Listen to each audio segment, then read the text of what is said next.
ਆਯੁਰਵੇਦ ਦੇ ਵਿੱਚ ਕਿਹਾ ਗਿਆ ਹੈ ਕਿ ਮੰਦ ਅਗਨੀ ਰੋਗੋ ਭਵਤੀ, ਕਿ ਜਿੰਨੇ ਵੀ ਬਿਮਾਰੀਆਂ ਨੇ ਉਹ ਮੰਦ ਅਗਨੀ ਜਿਹੜੀ ਪੇਟ ਦੀ ਜਿਹੜੀ ਅਗਨੀ ਹੁੰਦੀ ਹੈ ਉਹਨੂੰ ਜਾਠਰ ਅਗਨੀ ਕਹਿੰਦੇ ਨੇ। ਅਤੇ ਜਦ ਵੀ ਇਹ ਅਗਨੀ ਘਟ ਜਾਂਦੀ ਹੈ ਜਾਂ ਜਿਵੇਂ ਕਿ ਤੁਹਾਡੀ ਜਿਹੜੀ ਡਾਇਜੈਸਟਿਵ ਫਾਇਰ ਹੈ ਉਹ ਘਟ ਜਾਂਦੀ ਹੈ, ਅਤੇ ਉਹਦੇ ਨਾਲ ਮੈਕਸਿਮਮ ਤੋਂ ਮੈਕਸਿਮਮ ਬਿਮਾਰੀਆਂ ਜਿਹੜੀ ਹੈਗੀਆਂ ਨੇ ਉਹ ਸ਼ੁਰੂ ਹੁੰਦੀਆਂ ਨੇ। ਅਤੇ ਪੇਟ ਦੇ ਵਿੱਚ ਬੇਸਿਕਲੀ ਜਿਹੜੀ ਸਭ ਤੋਂ ਪਹਿਲਾਂ ਅੱਜ ਕੱਲ੍ਹ ਜਿਹੜਾ ਸਾਡਾ ਪੂਰਾ ਲੁਧਿਆਣਾ ਸ਼ਹਿਰ ਇਹਦੇ ਨਾਲ ਲੜ ਰਿਹਾ ਉਹ ਹੈਗਾ ਪੇਟ ਦੀ ਗੈਸ ਵਗੈਰਾ ਹੋਣਾ, ਪੇਟ 'ਚ ਐਸਿਡਿਟੀ ਹੋਣਾ, ਅਫਾਰਾ ਹੋਣਾ। ਕੁਛ ਵੀ ਛੋਟਾ ਮੋਟਾ ਭਾਰੀ ਤਲੀ ਚੀਜ਼ ਖਾ ਲਓ ਉਹਦੇ ਨਾਲ ਲੋਕਾਂ ਦਾ ਪੇਟ ਫੁੱਲ ਜਾਂਦਾ ਹੈ। ਬਹੁਤ ਦੇ ਲੋਕਾਂ ਦੇ ਵਿੱਚ ਕੌਨਸਟੀਪੇਸ਼ਨ ਦੀ ਨਾਮ ਦੀ ਵੀ ਬਿਮਾਰੀ ਮਿਲ ਰਹੀ ਹੈਗੀ ਹੈ, ਅਤੇ ਉਹਦੇ ਨਾਲ IBS ਜਿਹਨੂੰ ਅਸੀਂ ਇਰੀਟੇਬਲ ਬਾਵਲ ਸਿੰਡਰੋਮ ਕਹਿੰਦੇ ਨੇ, ਜਿਹਦੇ ਨਾਲ ਬਹੁਤ ਲੋਕ ਇਸ ਬਿਮਾਰੀ ਨਾਲ ਜੂਝ ਰਹੇ ਨੇ, ਜਿਹਨਾਂ ਨਾਲ ਲੋਕਾਂ ਨੂੰ ਕਦੇ ਪਖਾਨਾ ਲੂਜ਼ ਆਉਂਦਾ ਹੈ, ਕਦੇ ਪਖਾਨਾ ਟਾਈਟ ਆਉਂਦਾ, ਕਦੇ ਕੌਨਸਟੀਪੇਸ਼ਨ ਹੋ ਜਾਂਦੀ ਹੈ। ਅਤੇ ਸਾਰੀ ਜਿਹੜੀ ਆਦਮੀ ਦੀ ਪੂਰੀ ਦਾ ਪੂਰਾ ਦਿਨ ਆਦਮੀ ਸੋਚਦਾ ਰਹਿੰਦਾ ਕਿ ਕਦੇ ਉਹਦਾ ਪੇਟ ਕਦੇ ਸੈੱਟ ਨਹੀਂ ਹੋ ਪਾਉਂਦਾ। ਮੂੰਹ ਤੋਂ ਲੈ ਕੇ ਏਨਸ ਤੱਕ ਜਿੰਨੀ ਵੀ ਬਿਮਾਰੀਆਂ ਹੁੰਦੀਆਂ ਨੇ ਇਹ ਪੇਟ ਦੇ ਨਾਲ ਹੀ ਸੰਬੰਧਿਤ ਹੁੰਦੀਆਂ ਨੇ। ਅਤੇ ਸਾਡਾ ਜਿਹੜੀ ਪਾਚਕ ਅਗਨੀ ਹੈਗੀ ਹੈ ਉਹਦਾ ਸੰਬੰਧ ਲਿਵਰ ਨਾਲ ਹੁੰਦਾ। ਜਦ ਵੀ ਪੇਸ਼ੈਂਟ ਦੀ ਲਿਵਰ ਕਮਜ਼ੋਰ ਹੁੰਦਾ ਹੈ ਉਹਦੀ ਪਾਚਕ ਅਗਨੀ ਕਮਜ਼ੋਰ ਹੋ ਜਾਂਦੀ ਹੈ ਅਤੇ ਉਹਦੀ ਡਾਇਜੈਸ਼ਨ ਜਿਹੜੀ ਹੈਗੀ ਉਹ ਸਲੋ ਹੋ ਜਾਂਦੀ ਹੈ। ਦੇਖੋ, ਪੇਟ ਦੇ ਰੋਗਾਂ ਲਈ ਇਹਨਾਂ ਤੋਂ ਬਚਣ ਵਾਸਤੇ ਸਾਡੀ ਜਿਹੜੀ ਜੀਵਨ ਸ਼ੈਲੀ ਹੈ ਉਹਨੂੰ ਸੁਧਾਰਨਾ ਬਹੁਤ ਜ਼ਰੂਰੀ ਹੈ। ਜੇ ਤੁਸੀਂ ਆਪਣੀ ਜੀਵਨ ਸ਼ੈਲੀ ਸੁਧਾਰੋਗੇ ਤੁਹਾਡੇ ਪੇਟ ਦੇ ਕਈ ਬਿਮਾਰੀਆਂ ਉੱਥੇ ਹੀ ਉਹਨਾਂ ਦਾ ਹੱਲ ਹੋ ਸਕਦਾ। ਡਾਕਟਰ ਦੇ ਕੋਲ ਜਾਣ ਦੀ ਕੋਈ ਲੋੜ ਨਹੀਂ ਹੁੰਦੀ ਹੈ। ਸਭ ਤੋਂ ਪਹਿਲਾਂ ਸਾਡੇ ਸ਼ਾਸਤਰਾਂ ਦੇ ਵਿੱਚ ਕਿਹਾ ਗਿਆ ਕਿ ਸਵੇਰੇ ਉੱਠ ਕੇ ਤੁਸੀਂ ਅੱਧੇ ਤੋਂ 1 ਗਲਾਸ ਜਲ ਦਾ ਸੇਵਨ ਕਰੋ, ਜਿਹਦੇ ਨਾਲ ਤੁਹਾਡੇ ਹਰ ਔਰਗਨ ਜਿਹੜਾ ਸਰੀਰ ਦਾ ਉਹ ਐਕਟੀਵੇਟ ਹੋ ਜਾਂਦਾ ਹੈ। ਅਤੇ ਸਹੀ ਟਾਈਮ 'ਤੇ ਉੱਠਣਾ ਬਹੁਤ ਜ਼ਰੂਰੀ ਹੈ। ਜੇ ਤੁਸੀਂ ਬਹੁਤ ਲੇਟ ਉੱਠਦੇ ਹੋ, ਲੋਕ ਮੇਰੇ ਕੋਲ ਆਉਂਦੇ ਨੇ ਡਾਕਟਰ ਸਾਹਿਬ ਅਸੀਂ ਤਾਂ 9 ਵਜੇ ਉੱਠਦੇ ਹਾਂ, ਉਹ ਗਲਤ ਹੈਗਾ। ਜੇ ਤੁਸੀਂ ਸੂਰਜ ਦੇ ਨਾਲ ਉੱਠੋਗੇ ਤੁਹਾਡਾ ਪੇਟ ਵੀ ਬਿਲਕੁਲ ਠੀਕ ਠਾਕ ਰਹੇਗਾ, ਕਿਉਂਕਿ ਜਿਹੜੇ ਪਾਚਕ ਰਸ ਨੇ ਜਿਹੜੇ ਸਾਡੇ ਉਹ ਇਸੇ ਦੇ ਨਾਲ ਹੀ ਚੱਲਦੇ ਨੇ।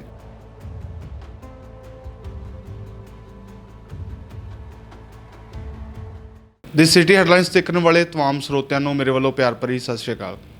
ਪ੍ਰੋਗਰਾਮ ਚੰਗੀ ਸਿਹਤ ਵਿੱਚ ਤੁਹਾਡਾ ਸਵਾਗਤ ਹੈ। ਬਹੁਤ ਸਾਰੀਆਂ ਬਿਮਾਰੀਆਂ ਸਾਡੇ ਸਰੀਰ ਦੇ ਅੰਦਰ ਕਦੋਂ ਘਰ ਕਰ ਜਾਂਦੀਆਂ ਇਸ ਦਾ ਸਾਨੂੰ ਪਤਾ ਨਹੀਂ ਲੱਗਦਾ।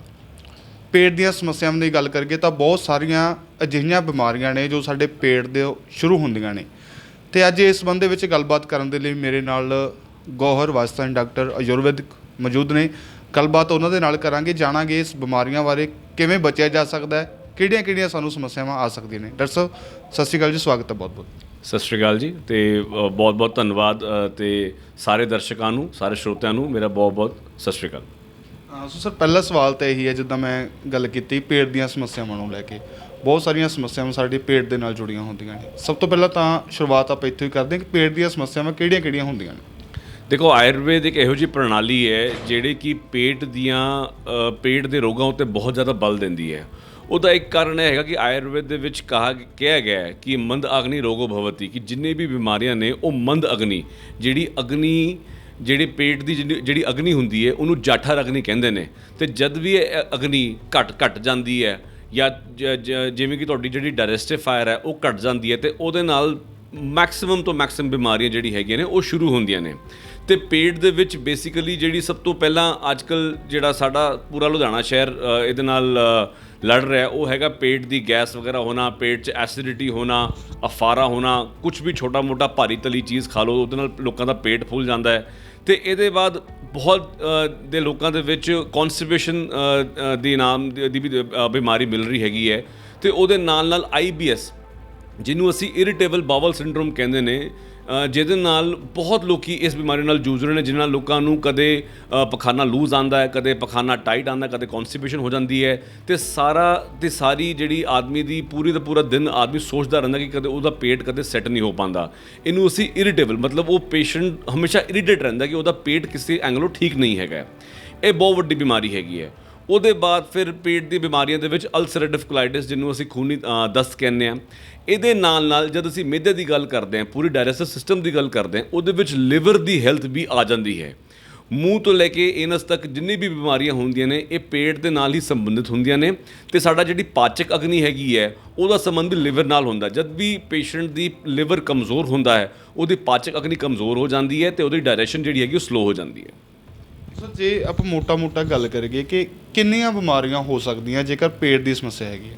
ਦੇਖੋ ਇਹਦੇ ਵਿੱਚ ਤਾਂ ਬੇਸਿਕ ਜਿਹੜੀ ਮੈਂ ਤੁਹਾਨੂੰ ਸਭ ਤੋਂ ਜਿਹੜੀ ਗੱਲ ਕੀਤੀ ਇੰਪੋਰਟੈਂਟ ਬਿਮਾਰੀਆਂ ਜਿਹੜੀ ਹੈਗੀਆਂ ਨੇ ਉਹ 5-6 ਹੀ ਹੈਗੀਆਂ ਨੇ। ਪਹਿਲੀ ਬਿਮਾਰੀ ਹੈਗੀ ਹੈ ਜਿਹਨੂੰ ਅਸੀਂ ਪੇਟ ਦੇ ਵਿੱਚ ਖੱਟੇ ਡਕਾਰ ਜਲਨ ਐਸਿਡਿਟੀ ਕਹਿੰਦੇ ਨੇ।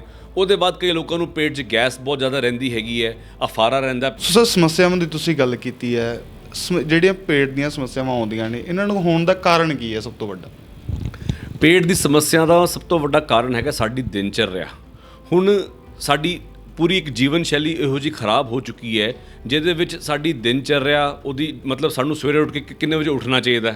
ਲੋਕ ਲੇਟ ਉੱਠਣਾ ਸ਼ੁਰੂ ਕਰ ਦੇਣਗੇ ਤਾਂ ਓਬਵੀਅਸਲੀ ਉਹਨਾਂ ਦਾ ਜਿਹੜਾ ਪੇਟ ਜਿਹੜਾ ਆਪਣਾ ਰਾਤ ਦਾ ਖਾਇਆ ਪੀਆ ਹੈਗਾ ਉਹ ਪ੍ਰੋਪਰ ਡਾਈਜੈਸਟ ਨਹੀਂ ਹੋਏਗਾ ਤੇ ਸਵੇਰੇ ਉੱਠ ਕੇ ਜਿਹੜਾ ਉਹ ਪਖਾਨਾ ਮਲ ਸ਼ੌਚ ਵਗੈਰਾ ਜਾਣਾ ਹੁੰਦਾ ਉਹ ਵੀ ਡਿਲੇ ਹੋ ਜਾਂਦਾ ਹੈ, ਜਿਹਦੇ ਨਾਲ ਸਾਡੀ ਜਿਹੜੀ ਇੱਕ ਅੰਦਰੂਨੀ ਜਿਹੜਾ ਸਰੀਰ ਦਾ ਸਾਈਕਲ ਹੈਗਾ ਉਹ ਖਰਾਬ ਹੋ ਜਾਂਦਾ ਹੈ।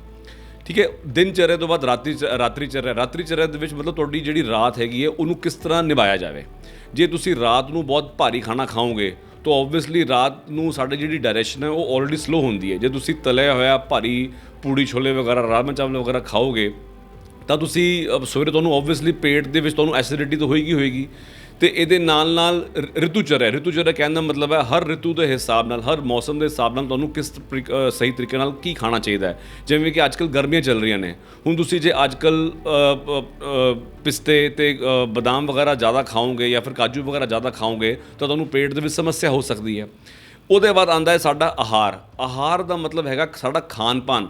ਕਿਸ ਵੇਲੇ ਅਸੀਂ ਭਾਰੀ ਖਾਣਾ ਖਾ ਸਕਦੇ ਹਾਂ, ਕਿਸ ਵੇਲੇ ਅਸੀਂ ਹਲਕਾ ਖਾਣਾ ਖਾ ਸਕਦੇ ਹਾਂ, ਇਹ ਸਾਨੂੰ ਬਹੁਤ ਜ਼ਰੂਰੀ ਸੋਚਣਾ ਪੈਂਦਾ ਹੈ। ਜਿਵੇਂ ਕਿ ਜੇ ਅਸੀਂ ਸਵੇਰੇ ਹਲਕਾ ਖਾਣਾ ਖਾਈਏ ਜਾਂ ਰਾਤ ਨੂੰ ਭਾਰਾ ਖਾਣਾ ਖਾ ਲਈਏ ਤਾਂ ਤੁਹਾਨੂੰ ਪੇਟ ਦੀ ਸਮੱਸਿਆਵਾਂ ਹੋ ਸਕਦੀਆਂ ਨੇ। ਪਲੱਸ ਹਰ ਬੰਦੇ ਨੂੰ ਇਹ ਸਮਝਣਾ ਚਾਹੀਦਾ ਕਿ ਆਪਣੇ ਸਰੀਰ ਦੀ ਪ੍ਰਕਿਰਤੀ ਦੇ ਹਿਸਾਬ ਨਾਲ ਮਤਲਬ ਉਹਨੂੰ ਕਿਹੜੀ ਚੀਜ਼ ਸੂਟ ਕਰਦੀ ਕਿਹੜੀ ਚੀਜ਼ ਸੂਟ ਨਹੀਂ ਕਰਦੀ ਹੈ, ਜੇ ਇਹ ਆਦਮੀ ਨੂੰ ਪਤਾ ਲੱਗ ਜਾਵੇ ਤਾਂ ਉਹਦਾ ਪੇਟ ਬਿਲਕੁਲ ਸਵਸਥ ਰਹਿੰਦਾ ਹੈ। ਤੇ ਸਭ ਤੋਂ ਵੱਡੀ ਗੱਲ ਸਾਡੇ ਸ਼ਾਸਤਰਾਂ 'ਚ ਕਹੀ ਗਈ ਹੈ ਕਿ ਜਿਹੜਾ ਬੰਦਾ ਭੁੱਖ ਤੋਂ ਜ਼ਿਆਦਾ ਖਾਵੇ ਉਹਨੂੰ ਪੇਟ ਦੀ ਸਮੱਸਿਆ ਬਹੁਤ ਜ਼ਿਆਦਾ ਹੁੰਦੀਆਂ ਨੇ। ਤੇ ਜੇ ਤੁਸੀਂ ਸਵਸਥ ਰਹਿਣਾ ਚਾਹੁੰਦੇ ਹੋ ਤੁਹਾਨੂੰ ਭੁੱਖ ਤੋਂ ਊਣਾ ਖਾਣਾ ਚਾਹੀਦਾ। ਜਿੰਨੀ ਤੁਹਾਨੂੰ ਭੁੱਖ ਹੋਵੇ ਉਸ ਤੋਂ ਅੱਧਾ ਫੁਲਕਾ ਕੱਟ ਖਾਓਗੇ ਤੁਹਾਡੇ ਪੇਟ ਵਾਸਤੇ ਬਹੁਤ ਵਧੀਆ ਰਹੇਗਾ। ਤੇ ਅਗਲੇ ਸਭ ਤੋਂ ਵੱਡੀ ਜਿਹੜੀ ਚੀਜ਼ ਹੈਗੀ ਉਹ ਸ਼ਾਸਤਰਾਂ ਵਿੱਚ ਕਹੀ ਗਈ ਹੈ ਉਹ ਹੈ ਚਿੰਤਨ, ਤੁਹਾਡਾ ਥੋਟ ਪ੍ਰੋਸੈਸ। ਜੇ ਤੁਸੀਂ ਸਟ੍ਰੈਸ ਦੇ ਵਿੱਚ ਰਹੋਗੇ, ਜੇ ਤੁਸੀਂ ਹਮੇਸ਼ਾ ਐਂਗਜ਼ਾਈਟੀ ਦੇ ਵਿੱਚ ਰਹੋਗੇ ਤੁਹਾਨੂੰ ਤੁਹਾਡਾ ਜੀ ਮਚਲੀ ਜਾਊਗਾ, ਘਬਰਾਈ ਜਾਓਗੇ ਤਾਂ ਉਸ ਆਦਮੀ ਦਾ ਪੇਟ ਵੀ ਕਦੇ ਸਵਸਥ ਨਹੀਂ ਰਹਿ ਸਕਦਾ। ਸੋ ਸਰ ਜੇ ਆਪਾਂ ਸੋਚ ਕੇ ਵੀ ਇਹਨਾਂ ਤੋਂ ਬਚਿਆ ਕਿਵੇਂ ਜਾ ਸਕਦਾ, ਜਿਹੜੀਆਂ ਪੇਟ ਨੂੰ ਲੈ ਕੇ ਸਮੱਸਿਆਵਾਂ ਆਉਂਦੀਆਂ ਨੇ, ਕੀ ਹੱਲ ਹੈਗਾ ਇਸ ਦਾ? ਦੇਖੋ ਪੇਟ ਦੇ ਰੋਗਾਂ ਲਈ ਇਹਨਾਂ ਤੋਂ ਬਚਣ ਵਾਸਤੇ ਸਾਡੀ ਜਿਹੜੀ ਜੀਵਨ ਸ਼ੈਲੀ ਹੈ ਉਹਨੂੰ ਸੁਧਾਰਨਾ ਬਹੁਤ ਜ਼ਰੂਰੀ ਹੈ। ਜੇ ਤੁਸੀਂ ਆਪਣੀ ਜੀਵਨ ਸ਼ੈਲੀ ਸੁਧਾਰੋਗੇ ਤੁਹਾਡੇ ਪੇਟ ਦੇ ਕਈ ਬਿਮਾਰੀਆਂ ਉੱਥੇ ਹੀ ਉਹਨਾਂ ਦਾ ਹੱਲ ਹੋ ਸਕਦਾ, ਡਾਕਟਰ ਦੇ ਕੋਲ ਜਾਣ ਦੀ ਕੋਈ ਲੋੜ ਨਹੀਂ ਹੁੰਦੀ ਹੈ। ਸਭ ਤੋਂ ਪਹਿਲਾਂ ਸਾਡੇ ਸ਼ਾਸਤਰਾਂ ਦੇ ਵਿੱਚ ਕਿਹਾ ਗਿਆ ਕਿ ਸਵੇਰੇ ਉੱਠ ਕੇ ਤੁਸੀਂ ਅੱਧੇ ਤੋਂ 1 ਗਲਾਸ ਜਲ ਦਾ ਸੇਵਨ ਕਰੋ, ਜਿਹਦੇ ਨਾਲ ਤੁਹਾਡੇ ਹਰ ਆਰਗਨ ਜਿਹੜਾ ਸਰੀਰ ਦਾ ਉਹ ਐਕਟੀਵੇਟ ਹੋ ਜਾਂਦਾ ਹੈ। ਤੇ ਸਹੀ ਟਾਈਮ ਤੇ ਉੱਠਣਾ ਬਹੁਤ ਜ਼ਰੂਰੀ ਹੈ। ਜੇ ਤੁਸੀਂ ਬਹੁਤ ਲੇਟ ਉੱਠਦੇ ਹੋ, ਲੋਕੀ ਮੇਰੇ ਕੋਲ ਆਉਂਦੇ ਨੇ ਡਾਕਟਰ ਸਾਹਿਬ ਅਸੀਂ ਤਾਂ 9 ਵਜੇ ਉੱਠਦੇ ਹਾਂ, ਉਹ ਗਲਤ ਹੈਗਾ। ਜੇ ਤੁਸੀਂ ਸੂਰਜ ਦੇ ਨਾਲ ਉੱਠੋਗੇ ਤੁਹਾਡਾ ਪੇਟ ਵੀ ਬਿਲਕੁਲ ਠੀਕ ਠਾਕ ਰਹੇਗਾ, ਕਿਉਂਕਿ ਜਿਹੜੇ ਪਾਚਕ ਰਸ ਨੇ ਜਿਹੜੇ ਸਾਡੇ ਉਹ ਇਸੇ ਦੇ ਨਾਲ ਹੀ ਚੱਲਦੇ ਨੇ। ਇੱਕ ਸਰੀਰ ਦਾ ਵੀ ਇੱਕ ਅੰਦਰ ਸਾਈਕਲ ਹੁੰਦਾ ਹੈ ਜਿਹੜਾ ਕਿ ਇੱਕ ਬਾਹਰ ਦੇ ਸਾਈਕਲ ਨਾਲ ਸੰਬੰਧ ਰੱਖਦਾ ਹੈ। ਜੇ ਬਾਹਰ ਦਾ ਸਾਈਕਲ ਤੇ ਸਰੀਰ ਦਾ ਸਾਈਕਲ ਇੱਕ ਦੋਨੋਂ ਉਹਨਾਂ ਦੇ ਵਿੱਚ ਸਾਮੰਜस्य ਰਹੂਗਾ ਤੁਸੀਂ ਬਿਲਕੁਲ ਸਵਸਥ ਰਹੋਗੇ। ਦੂਜੀ ਗੱਲ ਇਹ ਕਹੀ ਗਈ ਹੈ ਕਿ ਜਿਹੜੇ ਤੁਸੀਂ ਜਦ ਕਿਸੇ ਆਦਮੀ ਦਾ ਭਾਰਾ ਖਾਣ ਦਾ ਮੂਡ ਹੋਵੇ ਜਾਂ ਭਾਰਾ ਤਲੀ ਚੀਜ਼ ਖਾਣ ਦਾ ਹੋਵੇ ਉਹਨੂੰ ਅਸੀਂ ਬ੍ਰੇਕਫਾਸਟ ਦੇ ਵਿੱਚ ਅਸੀਂ ਉਹ ਕੰਜ਼ਿਊਮ ਕਰ ਸਕਦੇ ਹਾਂ। ਤੇ ਰਾਤ ਨੂੰ ਭਾਰੀ ਤਲੀ ਚੀਜ਼ ਘੱਟ ਤੋਂ ਘੱਟ ਖਾਣੀ ਚਾਹੀਦੀ ਹੈ। ਕਿਹਾ ਵੀ ਗਿਆ ਹੈ ਕਿ breakfast is for the kings, lunch is for the gentleman and dinner is for the poor people. So ਇਹ ਇਸੇ ਤਰੀਕੇ ਨਾਲ ਜੇ ਅਸੀਂ ਆਪਣੇ ਖਾਣੇ ਨੂੰ ਡਿਵਾਈਡ ਕਰੀਏ ਤਾਂ ਸਾਡਾ ਪੇਟ ਸਵਸਥ ਰਹੇਗਾ। ਦੂਜੀ ਗੱਲ ਆਯੁਰਵੇਦ ਦੇ ਵਿੱਚ ਕਹੀ ਗਈ ਹੈ ਉਹ ਹੈਗਾ ਅਧਿਆਸ਼ਨ ਮਤਲਬ ਜੇ ਤੁਸੀਂ ਆਪਣਾ ਕੋਈ ਮੀਲ ਖਾ ਲੈਂਦੇ ਹੋ, ਆਪਣਾ ਖਾਣਾ ਖਾ ਲੈਂਦੇ ਹੋ, ਉਹਦੇ ਅੱਧੇ ਘੰਟੇ ਬਾਅਦ ਹੀ ਫਿਰ ਤੁਸੀਂ ਕੋਈ ਸਮੋਸੇ ਜਾਂ ਫਿਰ ਨਮਕੀਨ ਭੁਜੀਆ ਵਗੈਰਾ ਜੇ ਤੁਸੀਂ ਉਹਦੇ ਨਾਲ ਇਸਤੇਮਾਲ ਕਰੋਗੇ ਤਾਂ ਤੁਹਾਡਾ ਜਿਹੜਾ ਪਹਿਲਾਂ ਖਾਇਆ ਹੋਇਆ ਖਾਣਾ ਹੈਗਾ ਉਹ ਵੀ ਪ੍ਰੋਪਰ ਡਾਈਜੈਸਟ ਨਹੀਂ ਹੁੰਦਾ। ਜਦ ਵੀ ਖਾਣਾ ਪ੍ਰੋਪਰ ਡਾਈਜੈਸਟ ਨਹੀਂ ਹੁੰਦਾ ਸਾਡੇ ਸਰੀਰ ਦੇ ਵਿੱਚ ਆਮ ਬਣਦਾ ਹੈ, ਜਿਹਨੂੰ ਅਸੀਂ ਪੰਜਾਬੀ ਦੇ ਵਿੱਚ ਆਮ ਕਹਿੰਦੇ ਨੇ, ਸੰਸਕ੍ਰਿਤ ਦੇ ਵਿੱਚ ਉਹਨੂੰ ਆਮ ਕਹਿੰਦੇ ਨੇ। ਉਹੀ ਆਮ ਪੂਰੇ ਸਰੀਰ ਦੇ ਵਿੱਚ ਵਿਚਰਨ ਕਰਦਾ ਤੇ ਵੱਖ-ਵੱਖ ਬਿਮਾਰੀਆਂ ਪ੍ਰੋਡਿਊਸ ਕਰਦਾ ਹੈ। ਤੇ ਅਧਿਆਸ਼ਨ ਸਾਨੂੰ ਨਹੀਂ ਕਰਨਾ ਚਾਹੀਦਾ। ਤੇ ਵਿਸ਼ਮਾਸਨ ਕਹਿਣ ਦਾ ਮਤਲਬ ਹੈਗਾ ਕਿ ਜਿਹੜਾ ਆਦਮੀ ਅਨਮੈਚੇਬਲ ਫੂਡਸ ਖਾਂਦਾ, ਜਿਵੇਂ ਕਿ ਅਸੀਂ ਦੁੱਧ ਤੇ ਦਹੀਂ ਇਕੱਠੇ ਨਾ ਖਾਈਏ, ਪਨੀਰ ਤੇ ਦੁੱਧ ਇਹਨਾਂ ਦਾ ਸੇਵਨ ਇਕੱਠੇ ਨਾ ਕਰੀਏ, ਕੋਈ ਵੀ ਖੱਟੀ ਚੀਜ਼ ਤੇ ਦੁੱਧ ਦਾ ਸੇਵਨ ਇਕੱਠੇ ਨਹੀਂ ਕਰਨਾ ਚਾਹੀਦਾ। ਵਿਰੁੱਧ ਆਹਾਰ ਦੀ ਗੱਲ ਆਯੁਰਵੇਦ ਦੇ ਵਿੱਚ ਕੀਤੀ ਗਈ ਕਿ ਜਿਹੜੀ ਫੂਡ ਆਈਟਮਸ ਅਨਕੰਪੈਟੇਬਲ ਨੇ ਇੱਕ ਦੂਜੇ ਨਾਲ, ਉਹ ਕੰਪੈਟੇਬਿਲਿਟੀ ਪ੍ਰੋਪਰ ਨਹੀਂ ਰੱਖਦੇ। ਅੱਜ ਕੱਲ੍ਹ ਮੇਰੇ ਕੋਲ ਬਹੁਤ ਲੋਕ ਆਉਂਦੇ ਨੇ ਜਿਹੜੇ ਕਿ ਦੁੱਧ ਤੇ ਅੰਡੇ ਇਕੱਠੇ ਲਗਾਤਾਰ ਖਾਂਦੇ ਰਹਿੰਦੇ ਨੇ, ਸ਼ੇਕਸ ਬਹੁਤ ਜ਼ਿਆਦਾ ਪੀਂਦੇ ਨੇ, ਉਹਨਾਂ ਲੋਕਾਂ ਦਾ ਪੇਟ ਸਭ ਤੋਂ ਪਹਿਲਾਂ ਖਰਾਬ ਹੁੰਦਾ। ਸੋ ਡਾਕਟਰ ਸਾਹਿਬ ਮੇਰੇ ਨਾਲ ਮੌਜੂਦ ਸਨ, ਜਿਨ੍ਹਾਂ ਨੇ ਕਈ ਅਹਿਮ ਜਾਣਕਾਰੀਆਂ ਸਾਡੇ ਨਾਲ ਜਿਹੜੀਆਂ ਸਾਂਝੀਆਂ ਕੀਤੀਆਂ ਨੇ। ਜੇਕਰ ਭਵਿੱਖ ਦੇ ਵਿੱਚ ਤੁਸੀਂ ਵੀ ਇਹਨਾਂ ਸਮੱਸਿਆਵਾਂ ਤੋਂ ਬਚਣਾ ਚਾਹੁੰਦੇ ਹੋ ਤਾਂ ਜੋ ਡਾਕਟਰ ਸਾਹਿਬ ਨੇ ਗੱਲਾਂ ਦੱਸੀਆਂ ਨੇ ਉਹਨਾਂ ਦੇ ਉੱਤੇ ਅਮਲ ਕਰਨਾ ਬਹੁਤ ਜ਼ਿਆਦਾ ਜ਼ਰੂਰੀ ਹੈ, ਅਤੇ ਤੁਹਾਨੂੰ ਆਉਣ ਵਾਲੇ ਸਮੇਂ ਦੇ ਵਿੱਚ ਇਸ ਤਰ੍ਹਾਂ ਦੀਆਂ ਜਿਹੜੀਆਂ ਸਮੱਸਿਆਵਾਂ ਨੇ ਉਹ ਕਦੀ ਜ਼ਿੰਦਗੀ ਦੇ ਵਿੱਚ ਨਹੀਂ ਆਉਣਗੀਆਂ। ਤੁਸੀਂ ਸਾਡੇ ਨਾਲ ਜੁੜੇ ਹੋ ਦ ਸਿਟੀ ਹੈਡਲਾਈਨਸ ਦੇਖ ਰਹੇ ਹੋ। ਮੈਂ ਤੁਹਾਡਾ ਦੋਸਤ ਗਗਨ ਸਮਾਦ, ਨਾਲ ਕੈਮਰਾਮੈਨ ਗੁਰਸੰਤ ਸਮਾਦ।